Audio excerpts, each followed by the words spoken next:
The views expressed on the following program do not necessarily reflect those of WPSL. However, you're encouraged to like and share them on Facebook because it is time for the African American Scene. Presented by Howard Insurance of Port St. Lucie every Wednesday night at this time, and hosted by Rudy Howard. Good evening, good evening, good evening. Always glad to be with you here on a Wednesday night. You don't get a chance to fight with me tonight because I have a guest. So you have to save it up. And I'm going to have a guest next week, too. So you're going to have boxing training withdrawal. time. Yeah, boxing They withdrawal. might have to do some homework. Yeah, exactly. But listen, I do want to say this, though. As I was looking at what was happening today, I had a flashback to my freshman year when the 4 kids got killed at Kent State. And all of the students, and it was the second semester of my freshman year, and all the students across the country had a student strike. And my goodness, we got the attention of the adults, and they started listening to us. And eventually we stopped that stupid war in Vietnam. But my generation, we sold out. I'm going to say we sold out. We went to Wall Street. We went to Fortune 500 management programs and started making money, and that was the end of that. Well, these young kids today were rallying, and I was so inspired to see them, and because they're the face of who we will be in a few years. Now let's see what they're going to do with it. I hope that they will continue to take this whole thing very seriously as they have so far, and I have been very impressed with the intellect of some of the young people that are moving forward with this program. But okay, enough of my babbling.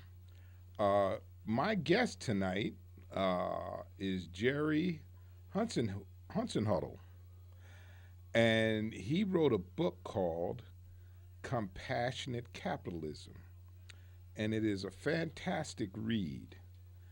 And one of the things that he did here, but first of all, let me get Jerry to say hello. Jerry, say hello to the audience. Hello, audience. And I want you to call up if you have questions for Jerry. Jerry took a real shot at trying to do something which I think is fairly complicated. And we talked about it earlier. You can feel the struggle that he's having with his traditional conservative values of capitalism and trying to come up with something that makes a lot of sense. But one of the things that he did, which I found very fascinating, is he went into the historical aspect of the economic systems. But before we did that, Jerry, tell us a little bit about yourself, where you came from and what schools you went to. Yes, I grew up in Erie, Pennsylvania. Excuse me. Could probably use a cough drop. And I went to Catholic schools pretty much all the way through, and have 17 years of college and graduate school education before I was ever put out in the world of secular schools.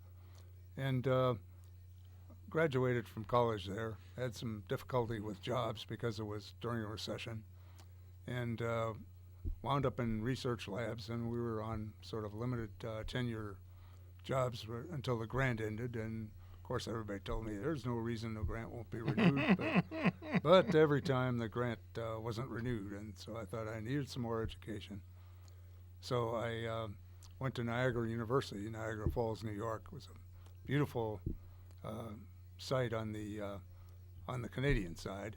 The American side was a lot more industry, and we lived in between a Hooker chemical plant and a Goodyear tire plant. So that was a little bit difficult. Julie wanted to always open the window in the morning, and I said, no, don't go anywhere near that window.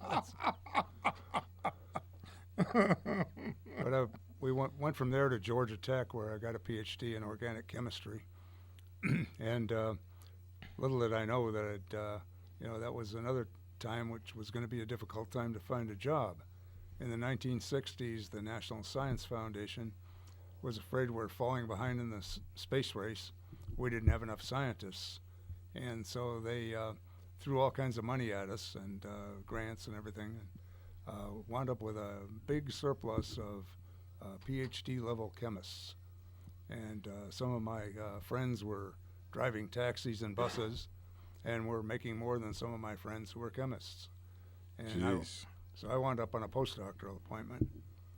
Got my first industrial job at Durkee Foods in Strongsville, Ohio, where I was kind of replacing a guy that was a legend in the industry. So that was kind of thrown into the water, the deep end, and trying to prove myself.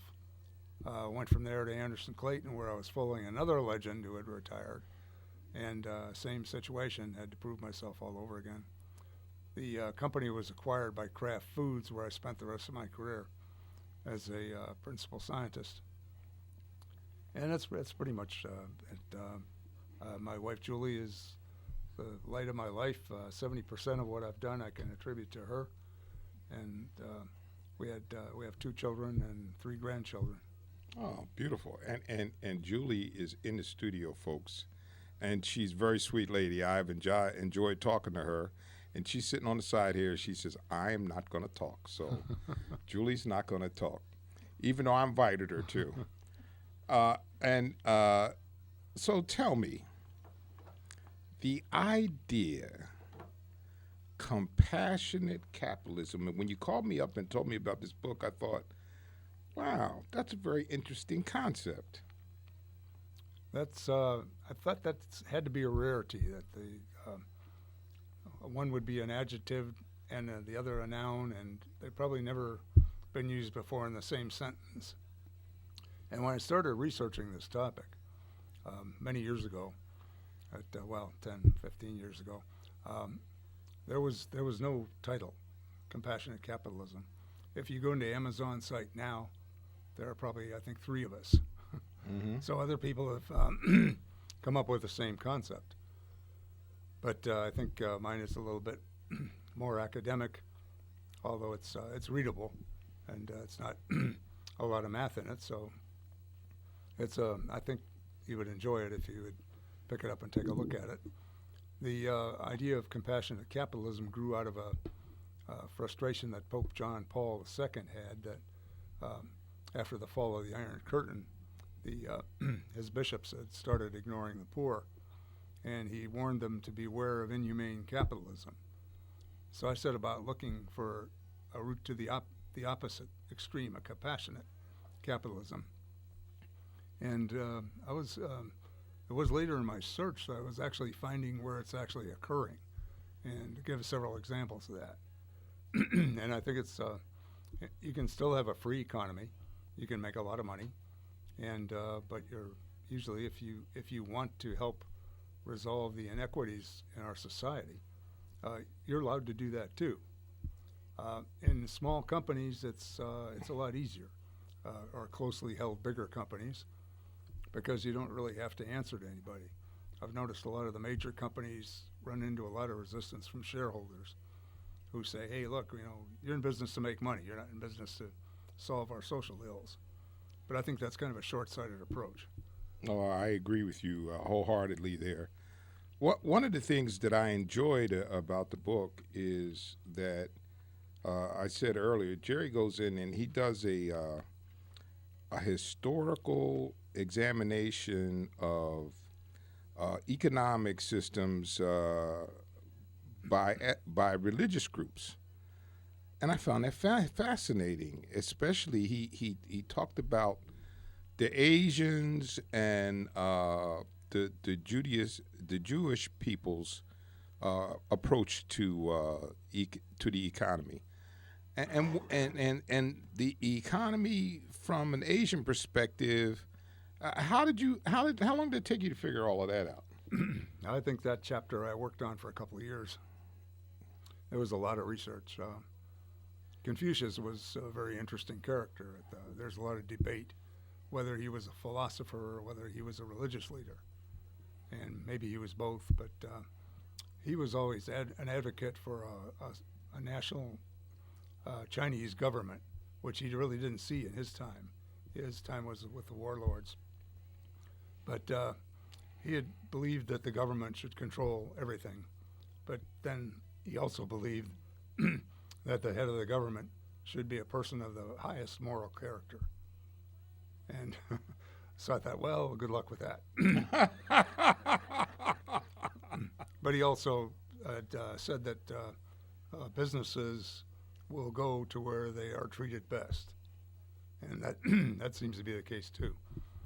And really that it doesn't show up in any of his writings, but his closest disciple, Mencius, had done some work on that, had told that story about companies will move to where they're most welcome.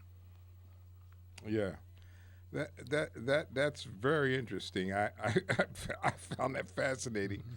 You know, also you talked about the Jewish tradition, and there's several Jewish traditions that I guess that comes out of the Torah and the Talmud, is it? The Talmud. The Talmud, which I found kind of fascinating. The Jewish people were very concerned about the equitable treatment of the people in their community. Can you talk about that a little bit?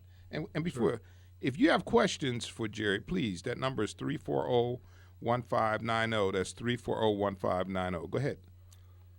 Well, the Torah basically are the first 5 books of the Christian Bible as well. And after that, the time that they kind of closed the books on the Torah, the sages of the Judaic faith kind of took the religion into their hands and did all the interpretation of what all of this meant and put it into a book. It was called the Talmud. And basically their rationale for doing that was that the law is no longer in heaven. He gave it to us on earth, and so it's our job to interpret it and say what it meant and see how it applies. And in terms of economics, they were concerned about economic justice and were concerned very much for the poor, which is what they'd been taught, was that God expected the rich to take care of the people who were poor. That yes, I found that very interesting as well. That was part of your the original teaching. You know, I think that often gets kind of lost on the people today about helping the poor.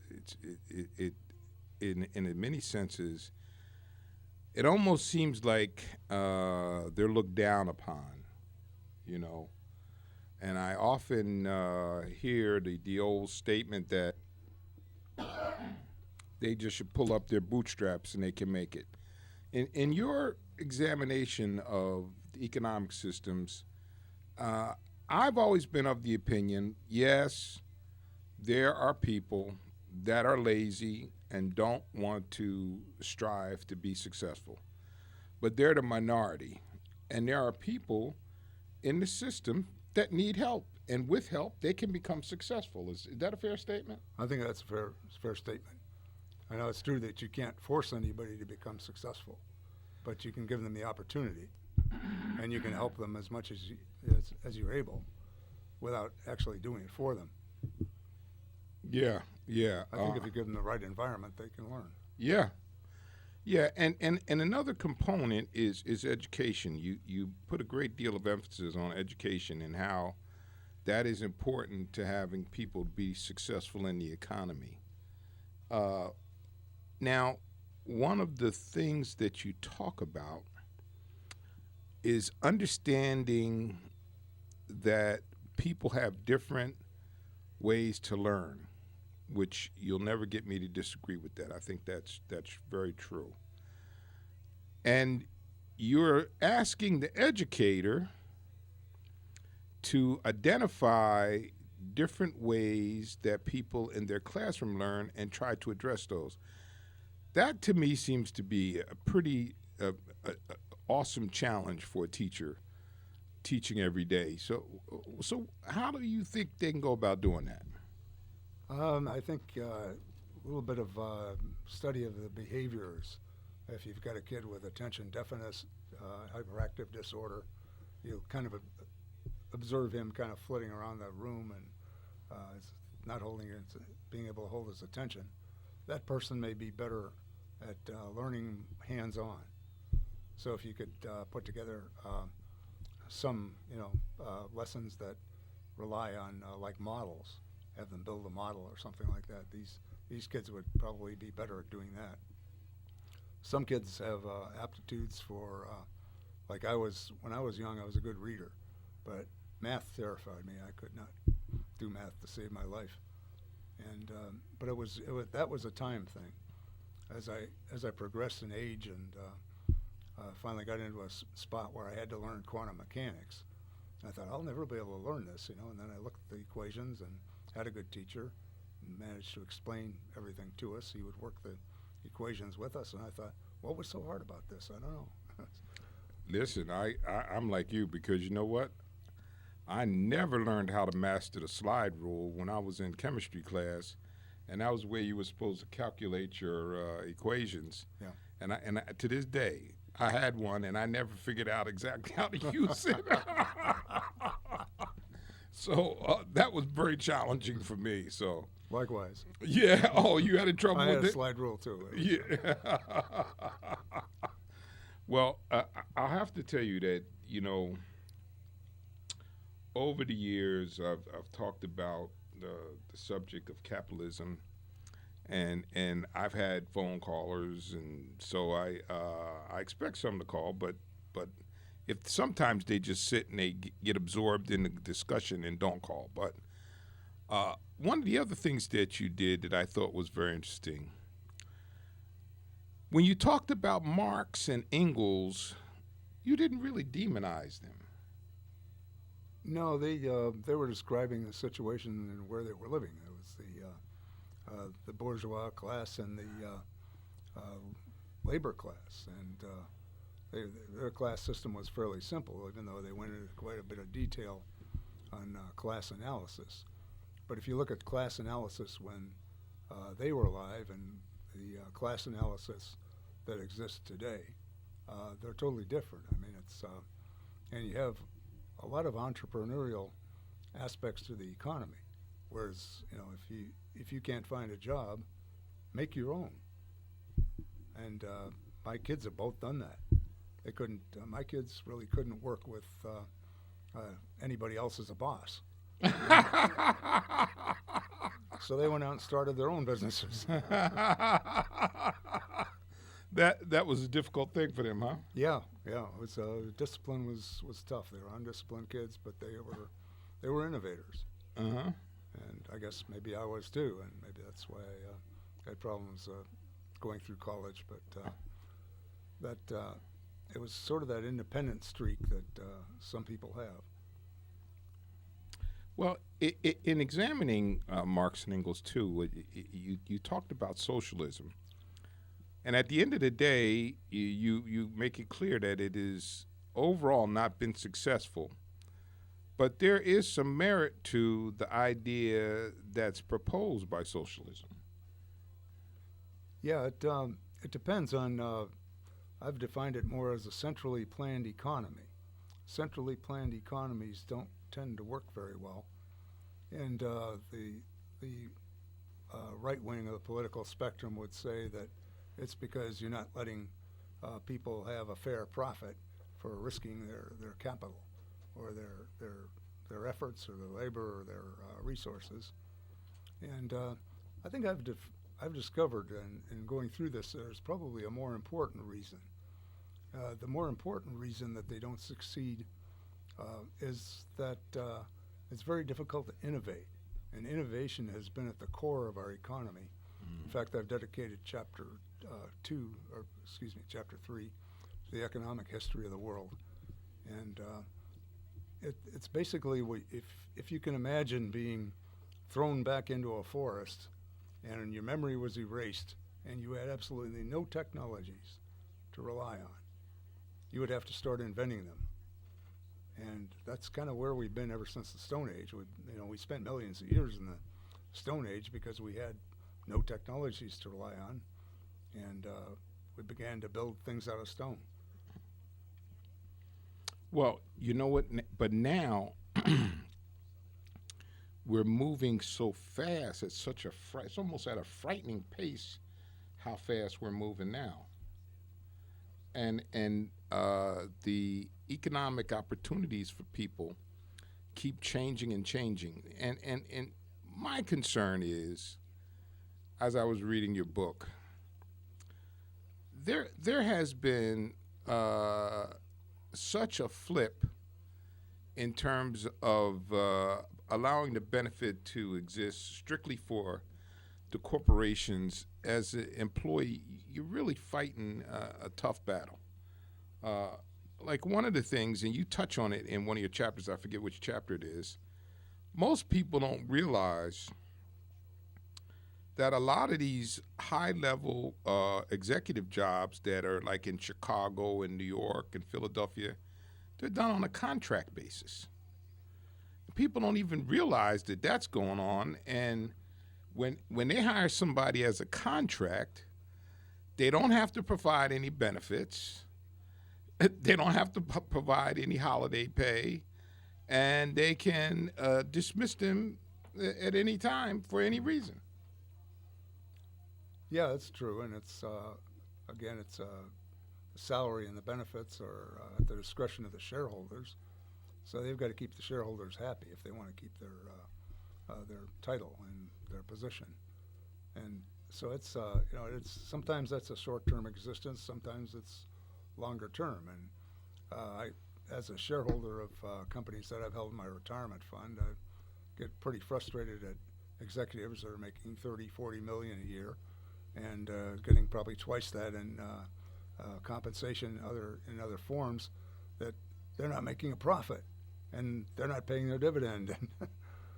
So that pretty well frustrates me. But if the company's doing well and stock price is going up, and I'm usually pretty happy. Yeah, well, I think we all are. The little bit of stock I own, if I feel the same way. Here's the question, though. Why do you think there has become so much pay inequity? It's a fairly complicated problem. I agree. I'm tempted to say that part of it is the fact that we make poor decisions when we're growing up. I'm at a point right now that the thing that scares me to death is the drug addiction problem with heroin, fentanyl. It kind of reminds me of things that I've read about the addiction in China back in the 19th and early 20th century, where everybody was on drugs. And when the shoguns took over in Japan, they sent people all around the world and tried to copy their practices. The group came back from China and said, "There's nothing there worth copying." I'm afraid I don't want that to be us. So, but that's only one factor. Yeah. Here's one, and you and I talked about this before.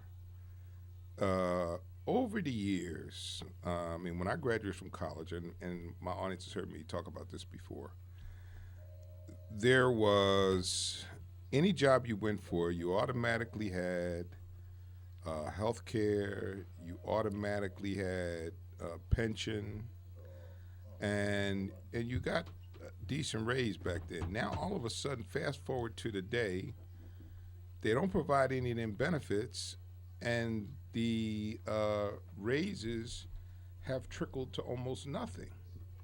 And Jerry, we got Ken on line one. Yes, Ken. Hi, Rudy. How you doing? Good. Yeah, I have a comment, and then I have a question I'd like to ask your guest and have him comment on it. Okay. First thing I want to say is that when the Pilgrims came to this country, they tried the New Testament idea of having everything in common. And within a year, they had to scrap that because it didn't work. They they found out that people were just not working and putting out because they didn't have to, because they were going to get what they were going to get anyway. So I wanted to make that comment. And also, you don't see many people leaving this country to going to Cuba or Venezuela. And then I have a question. The question is, my concern is a lot of the young people today have the idea that communism works or could work. And I want to know what your guest thinks about that, and I'll hang up so you can listen to the answer. No, Thank you don't have to hang up. You don't have to hang up. But go ahead, Jerry, because I'd like to comment to that too. Okay. Well, basically, if someone comes up with the idea that communism in forms that it's recently taken has worked, I would probably just ask where. It didn't work in the Soviet Union, and again, I think that it's basically because innovation becomes very difficult under any centrally planned economy. It's not just communism. The Third Reich could have had a nuclear weapon before the United States did. That was why there was such a large amount of panic in the Manhattan Project. We were under the assumption that the Nazis were working on an atomic bomb. But they weren't. They could never convince Hitler of it, the usefulness of it. So it's any centrally planned economy has a problem in getting innovation to work. What about his comment about the Pilgrims? Did you do some research on that? Not specifically the Pilgrims, but I did some research into the Acts of the Apostles, and that was the way that they did live. Was that everyone, took according to their need and pitched in accordance with their abilities, and it worked. But you'll find an example in there where Paul wrote, he said, if you don't work, you don't eat. And these were people who believed that Jesus was coming back in their lifetime. Yeah. Now, Ken, let me respond to the question you said about the kids today believe in communism. I don't think that's true. I think what kids today believe in is non-traditional things.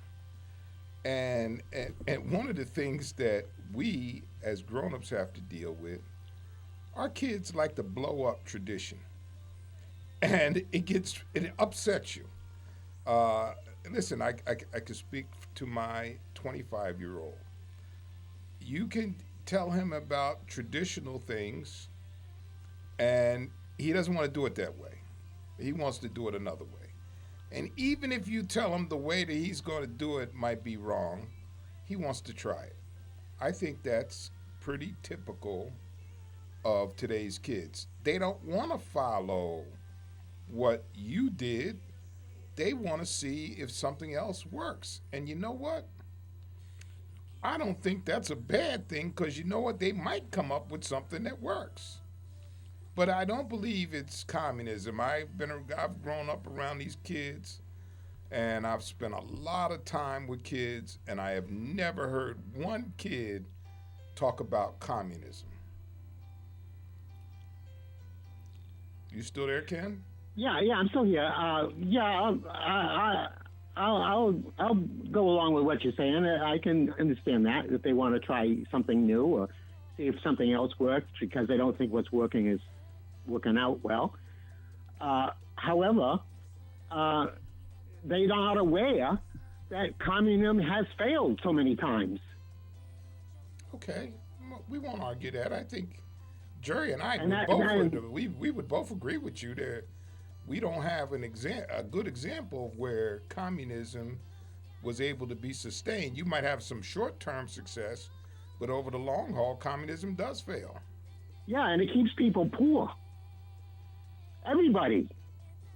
But unless you're in the government, working for the government. Jerry, you were going to say something? Yeah, the good thing about being in a very free country is that there's nothing stopping you from trying out communism if you can find a group of people that will go along with you.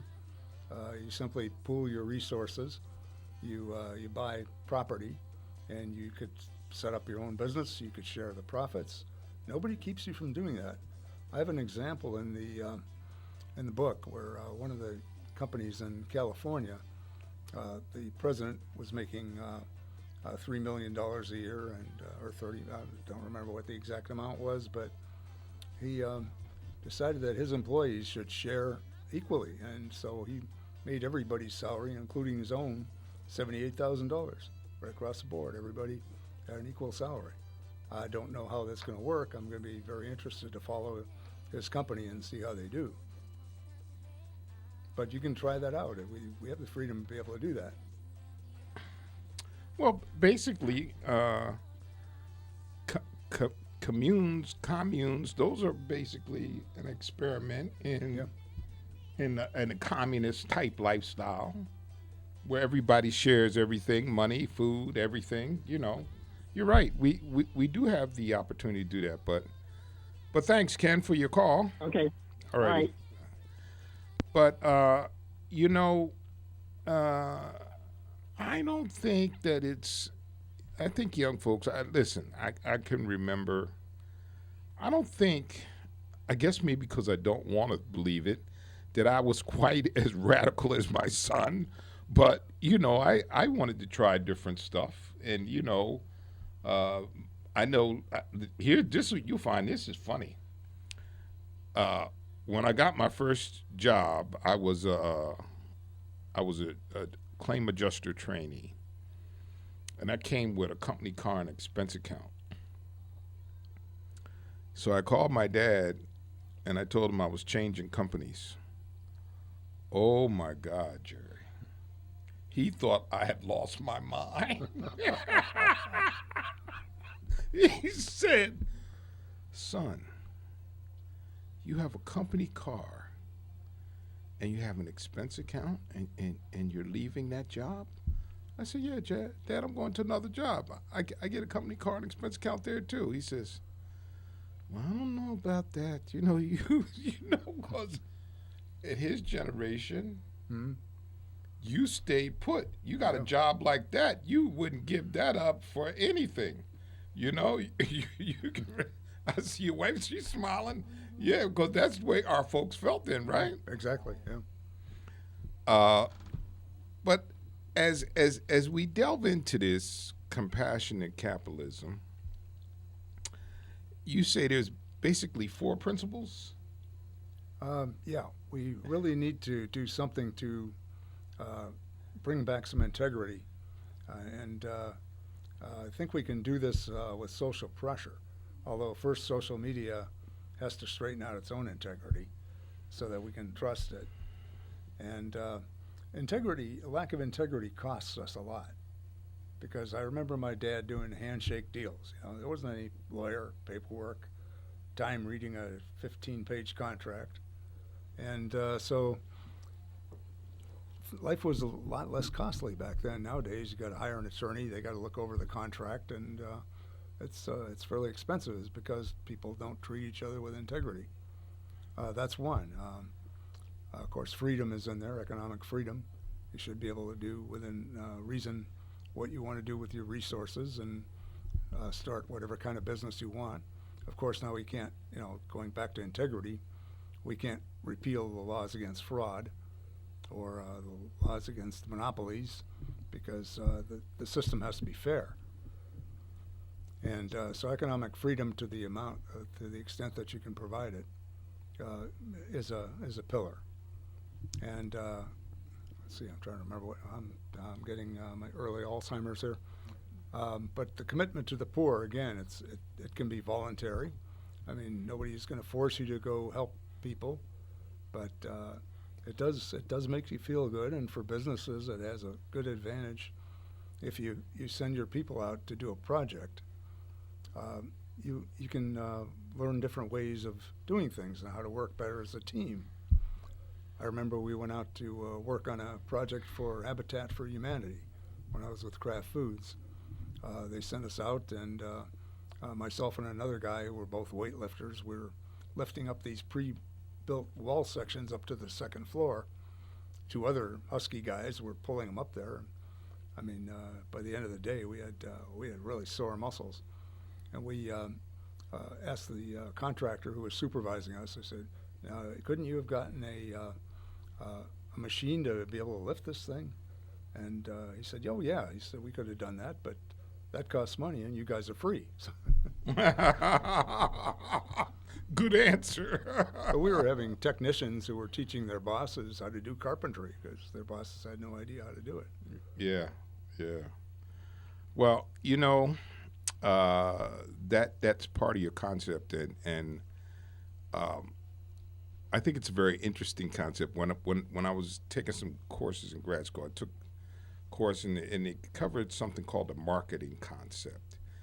And in the marketing concept, it talked about how a business that was in a community had an obligation to give back to the community within which they were getting their resources and revenue.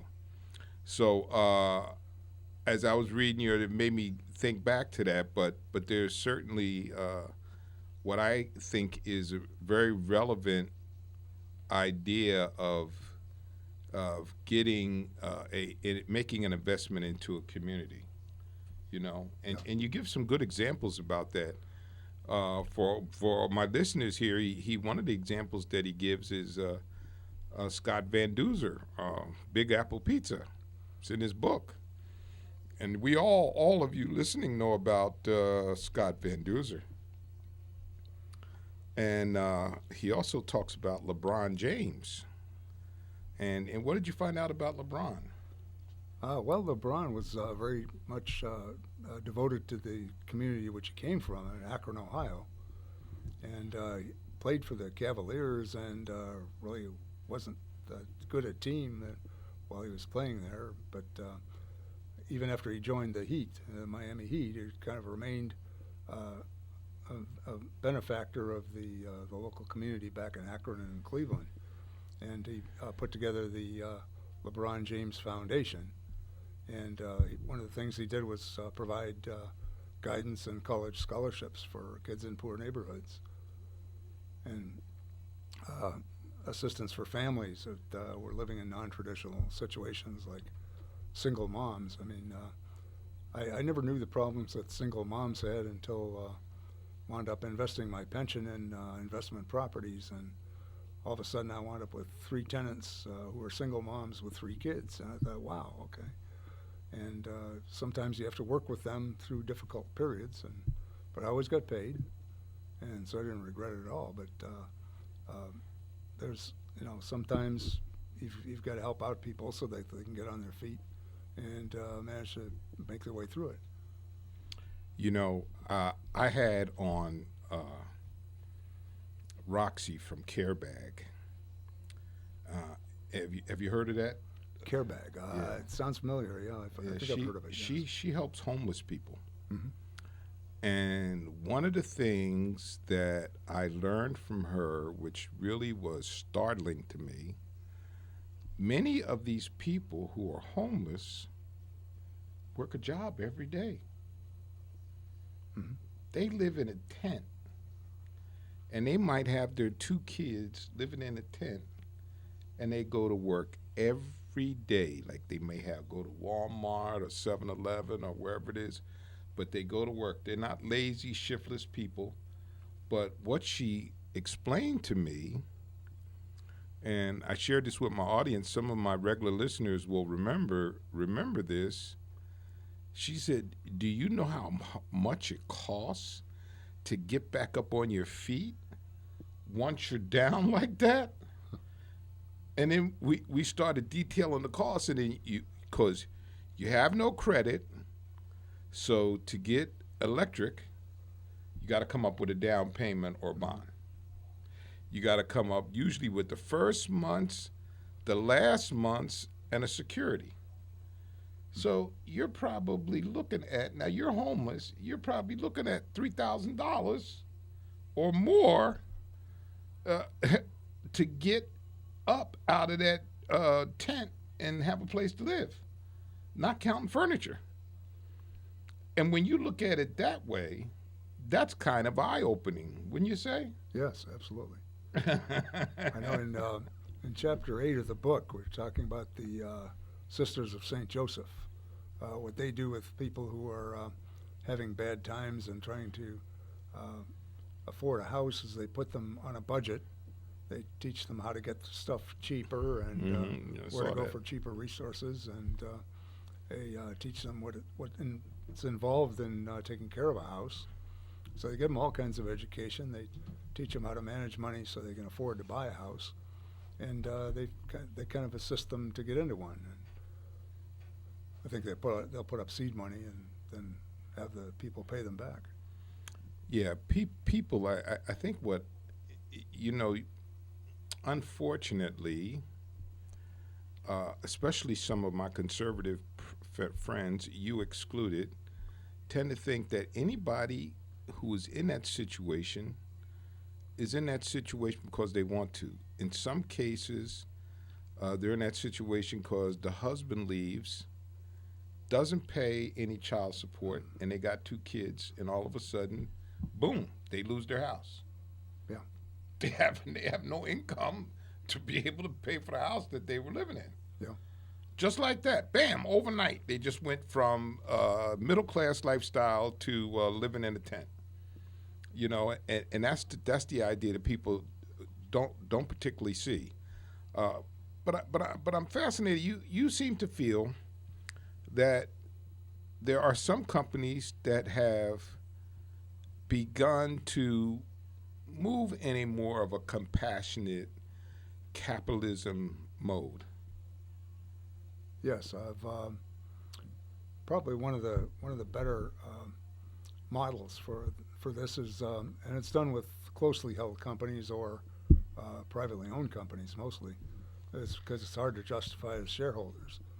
But there's a company called Tom's Shoes. Every pair of shoes they make, they donate a pair. Now, that tells me that they've got pretty decent profit margins because they can afford to do that. Some companies will only give a percentage because they don't have those kind of margins, and they'll maybe contribute 5 cents of every dollar to a worthy cause because their profit margins are more narrow. But a lot of small companies are doing this. Again, they're detailed in the book, and I haven't even scratched the surface on how many of them there are. So basically it is happening, but probably not on a scale where we'd like it. Now, some of the bigger companies take a different approach. They encourage their employees to volunteer and do good works, and they'll list them on their website. I know this is what Chevron does with their employees. They will give them a shout out on the website as, this person has volunteered and has accomplished this, and so it's kind of an attaboy. But if you can unleash the workforce of some of the larger companies into this effort, Kraft Foods is a good example. I mean, they encouraged us, but it wasn't. It was only until the management changes, and then the management changes again, and you come back, and so that's kind of irregular, and I'm not sure how much damage that does when you've started something and then you stop. So it's the company really has to have a strategy for doing this on a continuous basis. Let's take a quick break. We only got a few minutes left. That number again is 340-1590. That's 340-1590. We're talking about the book, Compassionate Capitalism. Don't touch that dial because we'll be right back. Serving the entire Treasure Coast, Howard Insurance and Associates in Port St. Lucie offers a wide variety of insurance products, along with the very best customer service. Whether you're shopping for the best homeowners coverage at the most affordable value, contact Rudy Howard's team at Howard Insurance and Associates. If you need coverage for your vehicle, call Howard Insurance and Associates, 343-9878. That's 343-9878. Maybe you're planning to add a boat, motorcycle, or RV. Call Howard Insurance and Associates for your free quote at 343-9878 and get the coverage you need at a cost that will fit your budget. For home or business, auto or recreational vehicle, choose Howard Insurance and Associates, 600 Southwest Darwin Boulevard, Suite 206, Port St. Lucie. And for your free rate quote, call them at 343-9878, 343-9878. This is WPSL Port St. Lucie.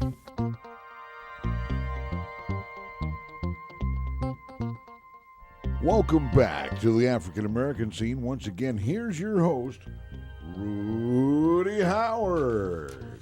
Yeah, we've been having a good time here. Oh, and we got Bonnie on the line. Yeah, Bonnie's with I us. love it when I have young ladies call. Well, thank you for that compliment. Hello, gentlemen. Good afternoon. Good afternoon. Good afternoon. I'm not sure I fit the description, gentlemen, but Only by an act of Congress.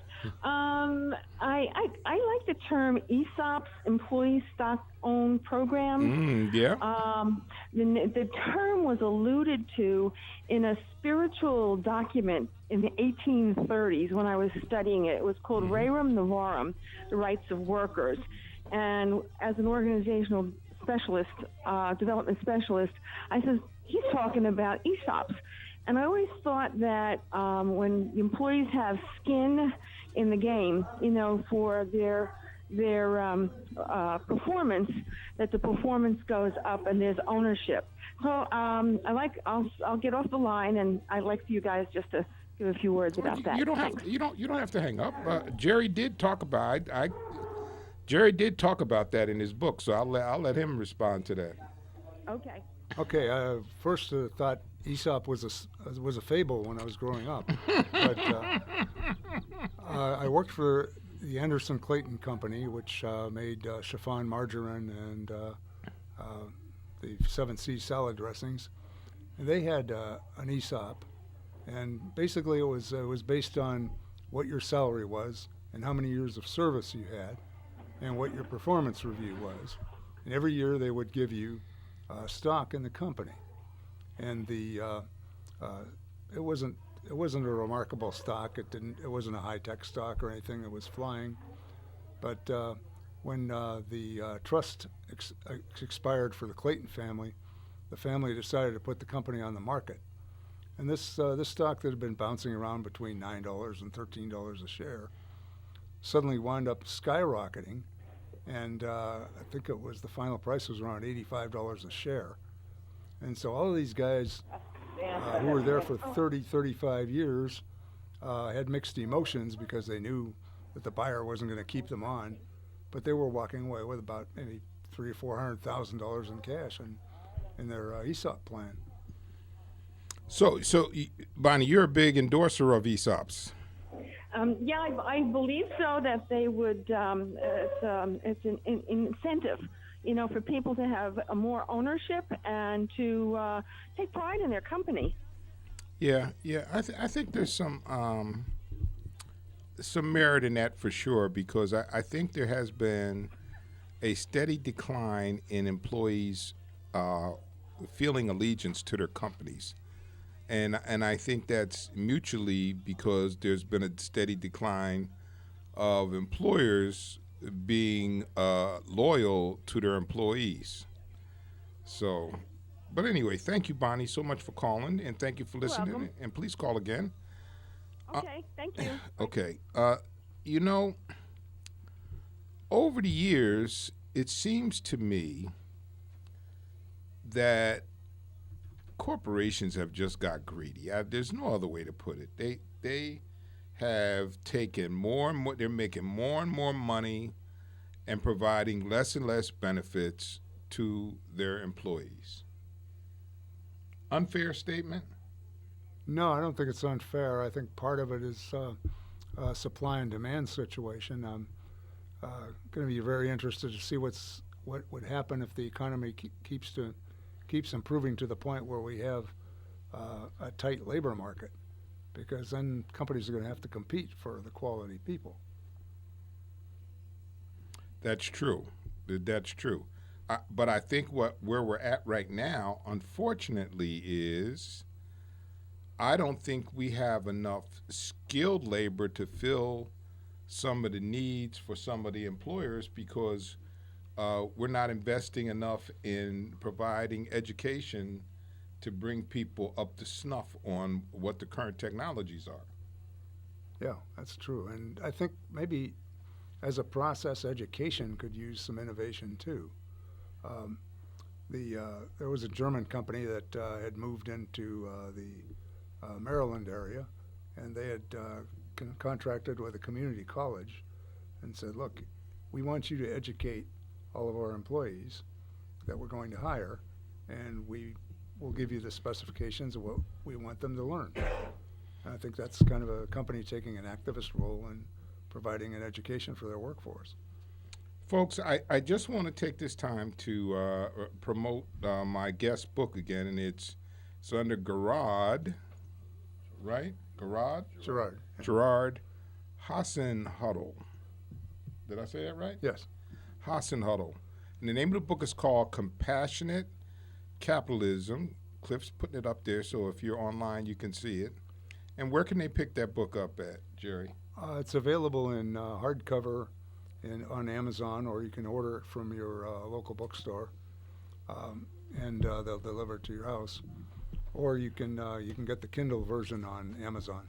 Oh, okay, Kindle. Oh, everybody wants to know that because, I mean, to be honest, that's the only way I get books these days. I just download them onto my tablet and sit them there, and then they're starting to back up now because I got 3 or 4 that I have to read. But nevertheless, that's kind of a it's the most economical way to get them because the raw material cost is zero essentially.